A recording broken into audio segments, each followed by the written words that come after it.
Focus on a matter that has been on for a while now, for some years I might add. Well, the Rivers State University of Technology matter concerning the Vice Chancellor, but we'll get a background to it in a moment. Well, we're joined now by Professor Amakievi Gabriel, who is the Director, Institute of Foundation Studies, and that's in Port Harcourt. Thank you for coming this morning. Thank you very much. Okay, so for those, of course, a lot of people might not know what the background to this is. Could you just tell us, what is this all about? Thank you very much. In the year 2007, Professor Barineme Beke Fakae was appointed the acting Vice Chancellor by the Rivers State Governor, Executive Governor, Right Honorable Rotimi Amaechi, because of the deplorable situation in the university. The university had nosedived.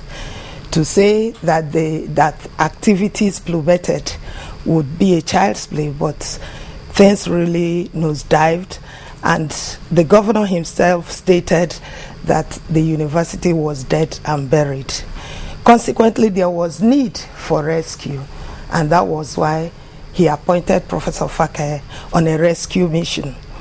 It would be sad to start listing or outlining those deplorable activities. It's like washing our linen in public, and that does not say good of academics. It's not exemplary. Consequently, we would not want to discuss the details, but that was precisely what led to the background of his appointment. And they claimed he was appointed without due process. But there was a problem. What was the problem? The problem was the deplorable state of the university. So, and what do you do? Wait, the problem justified the appointment without due process? I wouldn't say it was without due process. There was a situation where university had virtually collapsed and needed rescue. So what do? What is you get someone from outside. If most of the people within cannot come to terms and work in harmony to achieve the mission and vision of the founding fathers of the institution. What's the procedure for appointment of the Vice Chancellor? Several Vice Chancellors have been appointed without contest. I remember that Professor Augustine Ahuzo was a deputy Vice Chancellor and was confirmed in office. There was no selection. I also recall that Professor Achinewu was the Dean Postgraduate School and was made acting Vice Chancellor and was confirmed in office. There was no selection. Certainly situations arise that make for decisions to be taken to make standards, to confirm the objectives and to achieve the objectives and mission and vision of whoever.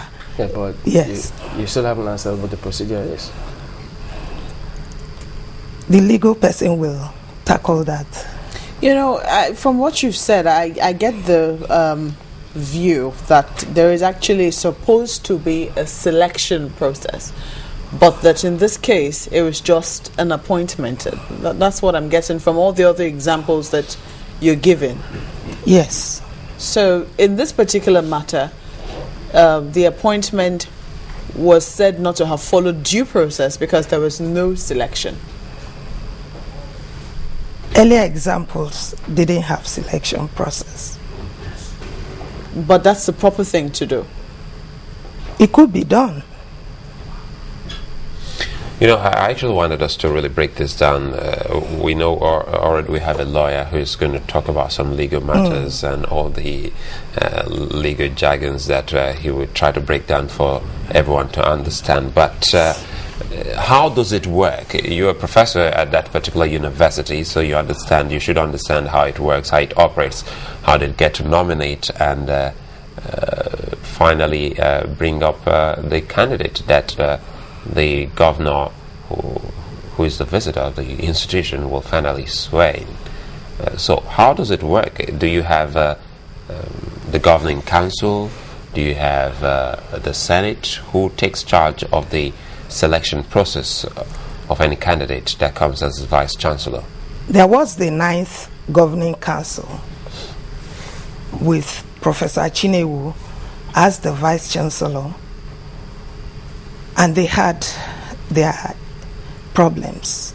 There was also a Deputy Vice Chancellor, Professor Victor Omwaro, who succeeded Professor Chinewu as acting Vice Chancellor. There was a situation where some records were needed and part of the bursary was burnt.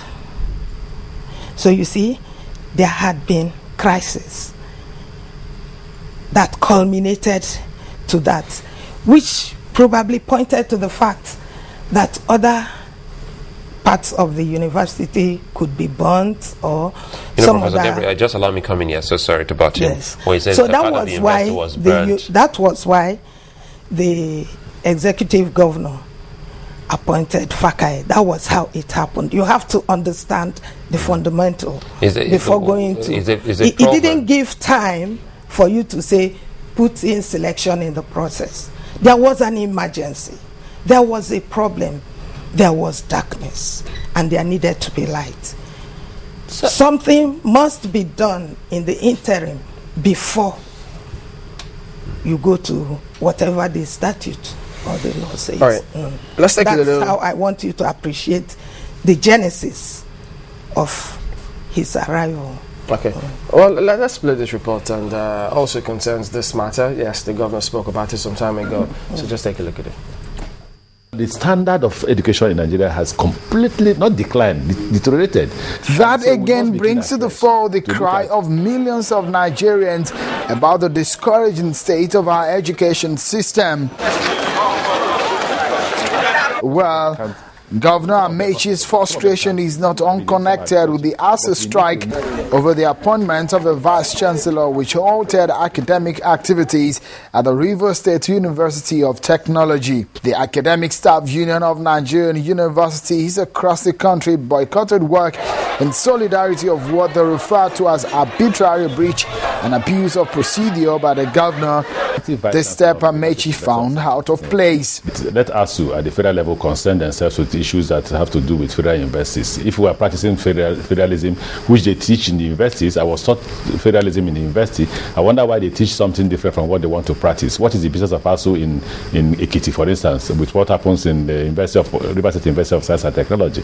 I have my own education policies, or the state government has its own education policies and all that. But that is not even the problem. The principle is clear. ASU has no business to direct me who to appoint as Vice Chancellor or not. It's not an employment issue. There is no case that is involved. They want to become politicians.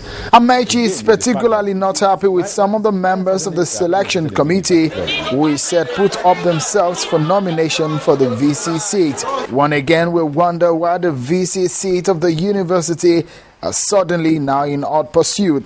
Now, these are members of us who are causing the problem. They participated in the selection of who will select the Vice Chancellor, nominated their own candidates to select them. And the Vice Chancellor was not allowed to nominate anybody because he was assumed at that beginning that he was a candidate. But they were not candidates. After the selection of the Joint Council Committee, they came out and said, oh, we're not candidates. And then they selected themselves first, second, third, and fourth. And then they want the governor to ratify that. The letter from the chairman of the Joint Selection Committee disqualified them and allowed me to appoint two candidates, either Professor Inda or Professor Fakaye. Why suddenly are people interested in being the Vice Chancellor of the Rivers State University of Science and Technology? Simple. Because we've started putting funds in the management of the school.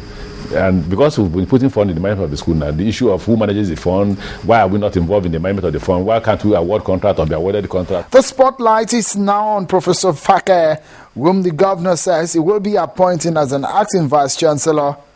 Whether this will go down well with ASU or not, students who may bear the brunt in case of a strike can only pray for a quick fix in this matter. Sheon Okimbale reporting for Channels Television News.